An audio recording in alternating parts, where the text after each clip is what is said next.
Oke YouTube, Manchester United berhasil memangkas jarak dengan Manchester City 8 poin dengan semalam ya menang lawan Burnley di Old Trafford, dan pertandingan yang lagi-lagi Manchester United memaksimalkan second half karena di babak pertama MU sempat kalang kabut dengan itu. Kalau yang menit pertama gol dan posisi Chris Wood nggak offset, itu berarti fix Dean Henderson blunder di menit pertama. Itu pembukaan match tuh udah kayak gitu loh, diawali dengan blunder. Untung aja offset, untung aja Chris Wood offset di situ. Dan di sini kelemahan Manchester United yang bener-bener bisa dieksploitasi sama Burnley sama Sindais. Di sini United turun dengan biasa ya, formasi 4-2-3-1, nggak ada perubahan di belakang. Fred McTominay tetap main. Kemudian Pogba, Fernandes, Greenwood, Rashford. Yang berbeda hanya dari Greenwood dan Cavani saja dari match sebelumnya, yaitu match Tottenham. Aku nggak bahas match Granada ya karena itu bukan di Premier League. Jadi di sini Rashford turun, Greenwood turun, Pogba turun, Fernandes turun. 4 orang di depan melawan melawan Burnley yang kipernya bukan Nick Pope karena cedera ya. Nick Pope di Burnley bermain dengan 4-5-1, Tarkowski, Ben Mee, McLaughton, Taylor, Westwood, Brownhill, Jacob di tengah, McNeil, dan hanya Chris Wood di depan. Emang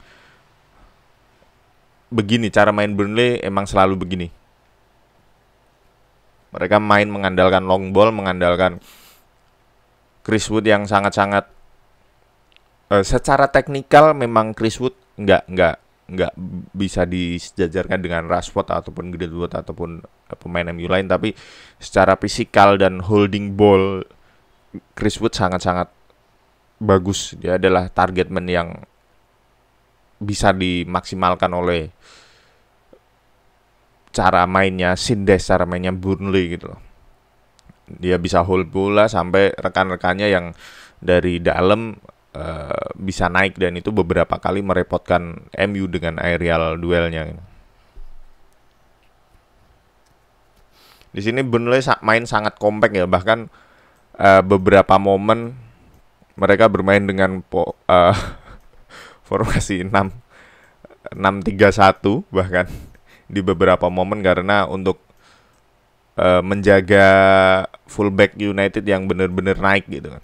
Di sini di match ini fullback United Shaw dan Aaron Wan-Bissaka benar-benar naik, karena inilah yang coba Ole terapin gitu untuk membongkar pertahanan Burnley yang sangat dalam, yang main dengan 9 orang di belakang. Mereka hanya menyisakan Chris Wood di depan gitu. Kemudian di sini awal-awal kelihatan banget kalau Chris Wood ini benar-benar ngerepotin, baik untuk Lindelof dan Maguire. Mungkin kalau duel dengan Maguire masih bisa ngatasin, tapi Chris Wood ini pinter. Dia selalu ngincer Lindelof ketika dapat umpan jauh, dia selalu main Lindelof gitu. Jadi ketika aerial duel Lindelof pasti kalah gitu. Dan ini adalah salah satu hal yang harus ditambal sama Ole ataupun MU, karena nggak mungkin gitu seorang Lindelof tumbuh lebih tinggi ataupun menjadi lebih kuat dalam sekejap gitu kan.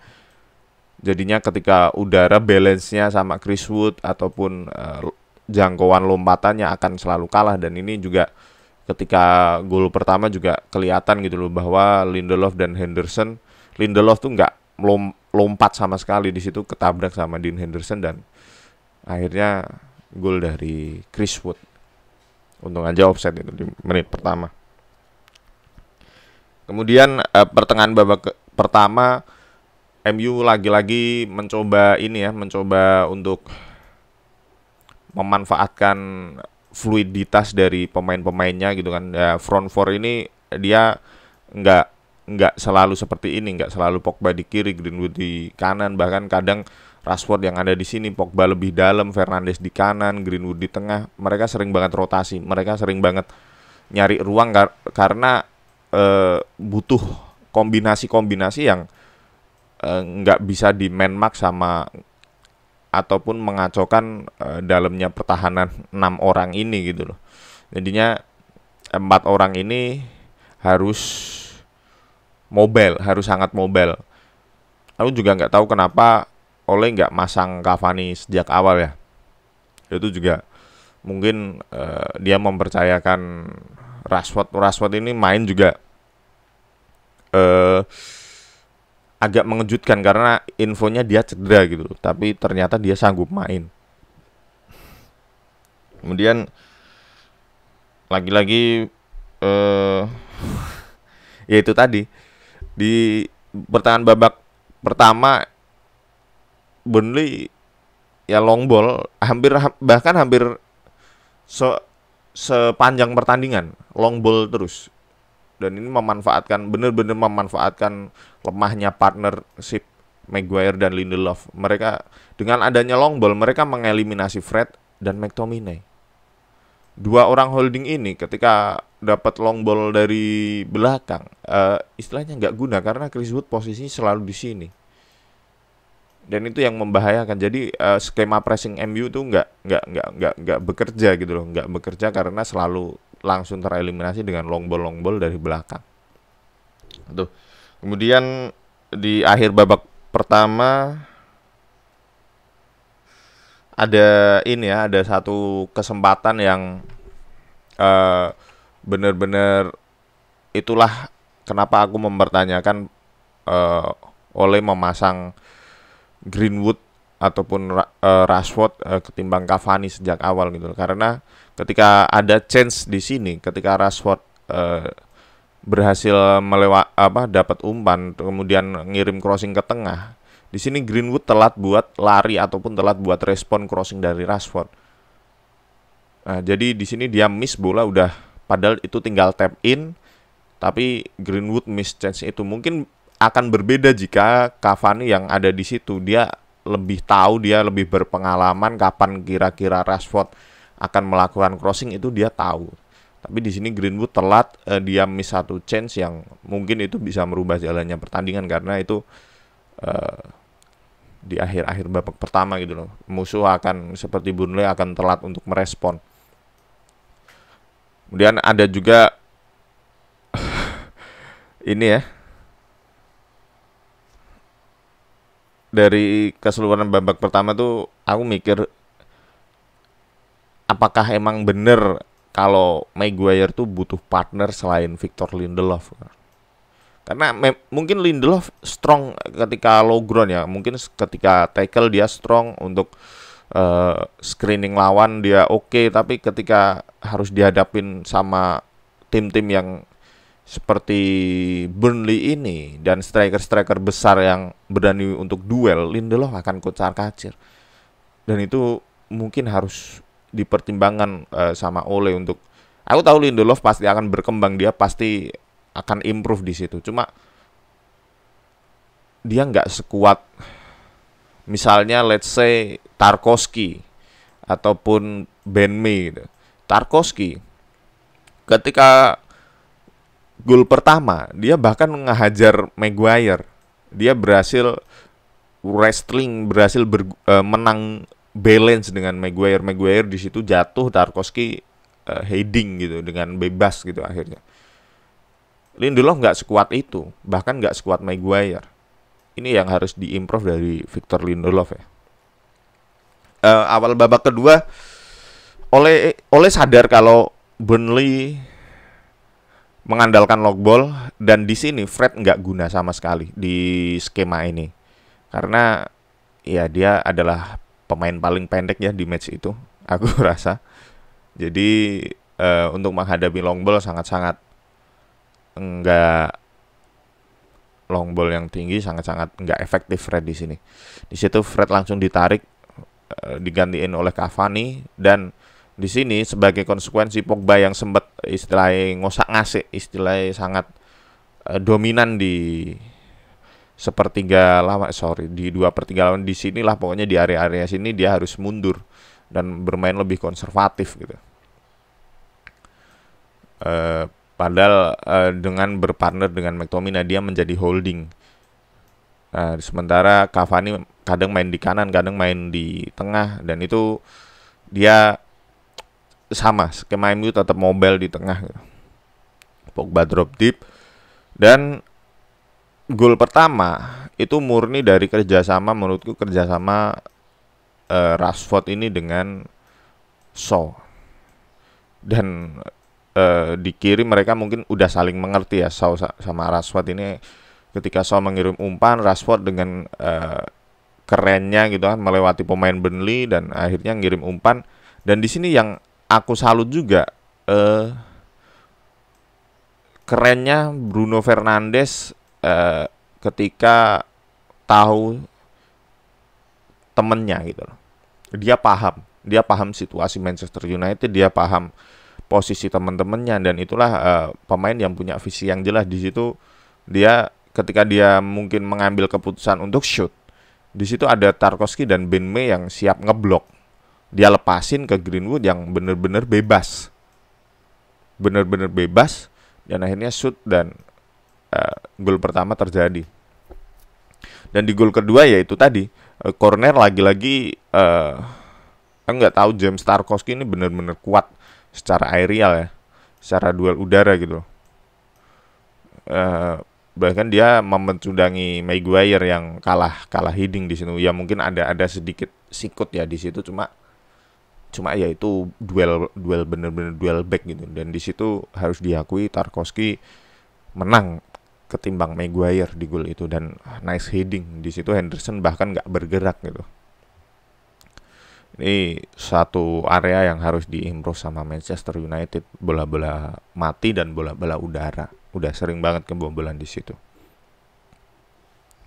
Dan pertengahan babak kedua MU ini ya masih menekan Burnley, dan menekannya ya salah satunya adalah dengan ngalirin bola dari satu sayap ke sayap lain gitu. Karena di situ untuk nge-stretch pertahanan Burnley yang lagi-lagi sangat rapat dan sangat dalam, dan inilah yang udah aku bilang tadi, ini adalah taktiknya Burnley gitu. Dan salah satu resiko yang Pogba yang Ole ambil ketika Pogba di drop deep adalah kurangnya potensi Pogba.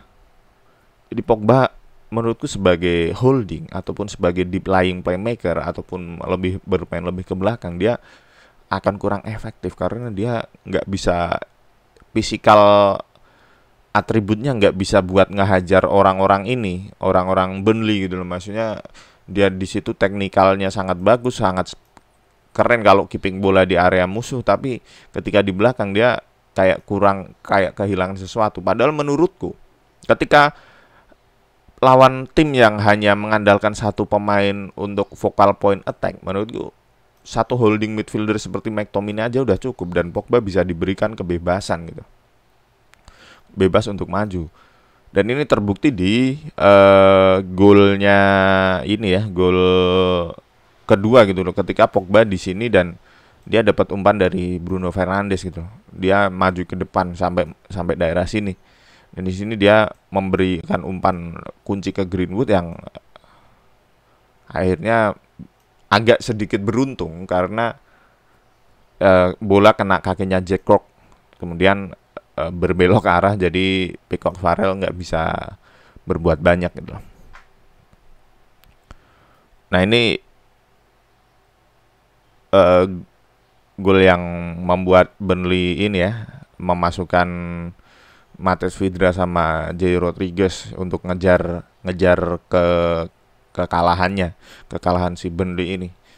Nah, tapi karena mungkin dia bertaruh untuk mengejar dengan setahu Matheus Vidra dan Jay Rodriguez ini benar-benar mentalnya attacking ya, pemain yang natural secara attacking. Dan mereka